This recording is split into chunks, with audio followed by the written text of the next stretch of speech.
नमस्कार दोस्तों, मैं विनय दुबे मुंबई से। इस समय मुंबई हूँ अपने घर पर। डॉक्टर कफ़ील खान के केस के लिए मैं इलाहाबाद गया था। 5 अगस्त को वहाँ पे सुनवाई हुई। जस्टिस मिश्रा और जस्टिस वर्मा की बेंच ने कोर्ट नंबर 48 में 5 अगस्त को जब ये सुनवाई सुनी, उस समय उन्होंने सरकार को डांट लगाई कि आप ये जो बार बार दस्तावेज़ों की रिप्लाई करने के लिए जो आप मोहलत लेके ये केस को आगे बढ़ा रहे हैं, अब वो चीज़ इस कोर्ट में नहीं होगी। उसके बाद उन्होंने जस्टिस मिश्रा ने एक कड़ाई पूर्वक, एक गंभीरता पूर्वक सरकार को 19 अगस्त तक का समय दिया है। 19 अगस्त को इलाहाबाद हाई कोर्ट में सुनवाई होनी है। जब मैंने देखा कि इस तरह की ढील या इस तरह का जो असंवेदनहीनता जो कोर्ट में दिखाई दे रही है कि एक बेगुनाह इंसान कितने ही दिनों से, महीनों से जेल में बंद है, बेगुनाह इंसान जिसका कोई गलती नहीं है, और अगर गलती है तो सरकार उसे अभी तक साबित नहीं कर पाई है, उसके बावजूद कोर्ट की तरफ से जिस तरह से ढील हो रही है या देरी हो रही है, उसको देखते हुए मैं इलाहाबाद से दिल्ली चला गया। वहाँ पे मेरे जो साथी थे, मेरे पत्रकार बंधु थे, जो मेरे सामाजिक कार्यकर्ता थे, हम सभी ने बैठ के बैठक की है और सुप्रीम कोर्ट में ये मामला ले जाने पे विचार चल रहा था। जब इस मामले को देखते हुए शुक्रवार के दिन हम जब सुप्रीम कोर्ट गए तो वहाँ पे पता चला कि ऑलरेडी 30 तारीख को, 30 जुलाई सन 2020 को डॉक्टर कफ़ील के परिवार की तरफ से वहाँ पे एक याचिका दाखिल की गई है, जो 5 अगस्त सन 2020 को मंजूर कर ली गई है। आगामी 11 तारीख यानी कि कल 11 अगस्त को इस मामले की पहली सुनवाई सुप्रीम कोर्ट में होने जा रही है। सुप्रीम कोर्ट में ये सुनवाई कोर्ट नंबर 1 में, जो कि खुद चीफ जस्टिस सुप्रीम कोर्ट जी का ये कोर्ट है, बोबड़े साहब का। उसके साथ में 2 और जस्टिस न्यायमूर्ति जी हैं जो इस मामले की सुनवाई करेंगे। 3 जजों की बेंच की पहली सुनवाई कल इस कोर्ट नंबर 1 में वीडियो कॉन्फ्रेंसिंग के माध्यम से होने वाली है। और इस मामले में ये भी पता चला है कि इस केस के लिए जो भी ज़रूरी दस्तावेज हैं, जो ऑर्डर कॉपीज़ हैं या जो दस्तावेज हैं, वो 4 अगस्त को दोपहर 2:25 पर और 6 अगस्त को दोपहर 2:59 पे दाखिल की गई है। और उसकी सुनवाई जो होने वाली है कल सुप्रीम कोर्ट में, चीफ जस्टिस खुद इसे करने वाले हैं। तो कहीं ना कहीं हमें ये लगा कि अब अगर इनका परिवार इस तरह से सक्रिय है और पूरी तरह से ध्यान दे रहा है, तो कानूनी प्रक्रिया पर से अब थोड़ा सा अब हमारा ध्यान हटाते हुए ज़मीनी स्तर पर इसे अब एक आंदोलन के तौर पे ले जाने के लिए हम सारे जो सामाजिक कार्यकर्ता हैं अब एकजुट होने का प्रयास कर रहे हैं। जिस तरह से मैं लगातार लगभग 3 सुनवाइयों में मुंबई से इलाहाबाद गया, उसके बाद सुप्रीम कोर्ट गया, उसको देखते हुए पूरे देश से सामाजिक कार्यकर्ताओं के फ़ोन, मैसेजेस आने शुरू हुए कि सर, हम सबको मिलकर डॉक्टर कफ़ील खान की रिहाई के लिए आवाज़ उठानी है। कानूनी तौर पे कोर्ट रूम के अंदर डॉक्टर कफ़ील का परिवार बखूबी तरीके से ये केस लड़ रहा है।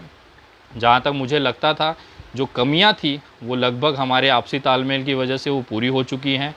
अब जाके कहीं ये फास्ट ट्रैक पे चलेगा। पहला ये मामला जब वो डॉक्टर कफ़ील की गिरफ्तारी हुई थी, तब उस समय डॉक्टर कफ़ील के परिवार ने सीधा सुप्रीम कोर्ट में याचिका दायर की थी कि ये गिरफ्तारी अवैध है, उसको रद्द किया जाए। लेकिन सुप्रीम कोर्ट ने यह कहते हुए ये मामले को इलाहाबाद हाई कोर्ट भेज दिया था कि सुप्रीम कोर्ट में काम का दबाव ज़्यादा है, वर्कलोड ज़्यादा है, आपको जल्द से जल्द अगर न्याय चाहिए या सुनवाई चाहते हैं तो आप इलाहाबाद हाई कोर्ट चले जाएं। लेकिन इलाहाबाद में लगभग 3 महीने से 12 सुनवाई होने के बाद भी अभी तक फैसला नहीं आ पाया है। उसके बाद वापस से डॉक्टर कफ़ील के परिवार ने सुप्रीम कोर्ट में याचिका लगाई है कि आपने जिस आधार पे हमें इलाहाबाद हाई कोर्ट भेजा था वो सफल होता नहीं दिख रहा है, तो कृपया इसे टाइम बाउंड आप आदेश इलाहाबाद हाई कोर्ट को करें। टाइम बाउंड आदेश ये होता है कि एक तारीख तय कर दी जाती है, उस तारीख के अंतर्गत इलाहाबाद हाई कोर्ट को अपना फैसला देना होता है। तो ये याचिका सुप्रीम कोर्ट में लगी हुई है और आप लोग दुआएं करें। कल 11 अगस्त को खुद chief justice high supreme court इस मामले की सुनवाई कर रहे हैं, तो एक कोई ना कोई एक हमें उसमें से उम्मीद की किरण लग रही है।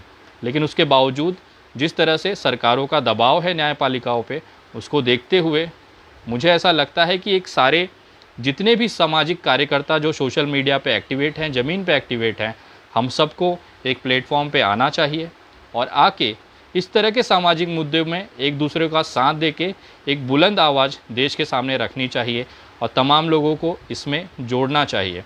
तो जिसको देखते हुए आगामी कुछ दिनों के अंदर एक आप वीडियो देखेंगे या एक प्रोग्राम आप देखेंगे जहाँ पे मैं और मेरे जैसे जितने भी सामाजिक कार्यकर्ता इस देश में काम कर रहे हैं, जनहित के लिए काम कर रहे हैं, सरकार की गलत नीतियों का विरोध करने का काम कर रहे हैं या कुछ खामियां हैं उसको दुरुस्त करने के लिए आवाज़ उठा रहे हैं, वो सारे के सारे सामाजिक कार्यकर्ता आपको एक जगह, एक वीडियो में, एक प्लेटफॉर्म पे दिखेंगे। उसकी तैयारियां हम कर रहे हैं और पूरे देश में जितने भी सोशल एक्टिविस्ट हैं, सामाजिक कार्यकर्ता हैं, उनसे हम संपर्क कर रहे हैं और बहुत जल्द इसी हफ्ते के अंत में आप उन सब को एक प्लेटफॉर्म पे देखेंगे, एक जगह देखेंगे।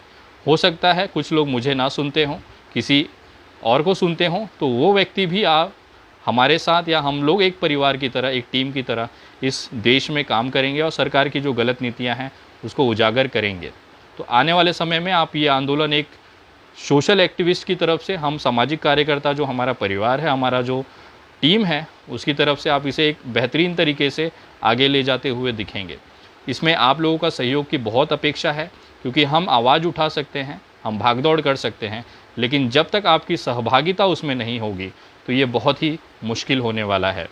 मैं आप लोगों को विश्वास दिलाना चाहता हूँ कि बहुत जल्द आप रिबेल श्रद्धानंद पति जी, बनारस वाले मिश्रा जी, मोहित शर्मा जी, पंकज श्रीवास्तव जी, एजाज़ खान जी, काजल निषाद जी, राज त्रिपाठी जी और ऐसे बहुत सारे सामाजिक कार्यकर्ताओं को एक जगह, एक प्लेटफॉर्म पे आप देखेंगे।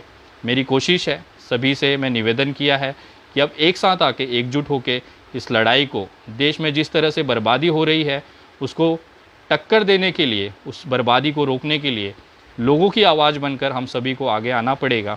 अब थोड़ी सी मजबूती के साथ, संवैधानिक तरीके से लॉ एंड ऑर्डर, कानून व्यवस्था बनाए रखते हुए, एक जो संविधान ने हमें हक दिया है आवाज़ उठाने का, उसे देखते हुए हम अपनी बातें रखेंगे और एकजुट होकर पूरे देश में ये संदेश देंगे कि हम सब एक हैं और ये भारत में अब जिस तरह से दमनकारी नीतियां चल रही हैं वो बर्दाश्त नहीं किया जाएगा।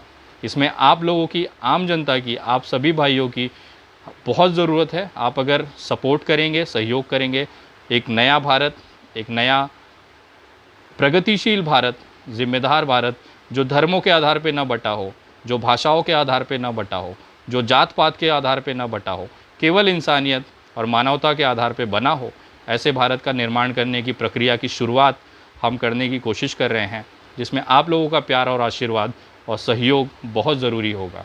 तो आगामी कुछ दिनों के अंदर आप इसकी घोषणा देखेंगे और हो सकता है हम सभी आपको एक जगह दिखें और ये बहुत ही सुखद होगा इस देश के लिए कि हम सब जो अलग अलग आवाज़ उठाते हैं वो आवाज़ बट जाती है, लेकिन जब हम सब एक साथ आवाज़ उठाएंगे, एक जगह आवाज़ उठाएंगे, तो शायद उस आवाज़ की गूंज राजनीतिक हलकों तक, उनके कानों तक पहुंचेगी और उनको हमारी बातों को समझना पड़ेगा, क्योंकि ये हमारी जो आवाज़ है वो जनता की आवाज़ है और ये पहुंचाना सरकार के कानों तक बहुत ज़रूरी होता है। तो आगामी एक बहुत बड़ा आंदोलन, देशव्यापी आंदोलन ये शुरू होगा और हम लोग कोशिश कर रहे हैं कि बहुत जल्द इसकी शुरुआत की जाए। आप लोग इसी तरह से शांत बनाए रखें। कल 11 अगस्त है, सुप्रीम कोर्ट में डॉक्टर कफ़ील खान की सुनवाई है। मैं खुद उस समय सुप्रीम कोर्ट रहूँगा और आप लोगों को जो भी अपडेट है वापस मैं आपको दूंगा। आज मैं मुंबई हूँ, कल सवेरे वापस मैं दिल्ली जाऊँगा और कल शाम तक आप लोगों को इस केस की स्थिति की जानकारी दूंगा। आप लोगों का प्यार और स्नेह इसी तरह बना रहे। विनय दुबे और पूरी टीम, पूरे देश के सामाजिक कार्यकर्ता तब तक इस लड़ाई में रहेंगे, लड़ते रहेंगे जब तक डॉक्टर कफ़ील खान और इन जैसे बाकी जो बेगुनाह हैं वो जेलों से बाहर नहीं आ जाते हैं। अभी देश में अन्याय, दमनकारी नीतियाँ नहीं सही जाएगी। अब जब भी गलत होगा हमारी लात चलेगी। जय हिंद, जय महाराष्ट्र।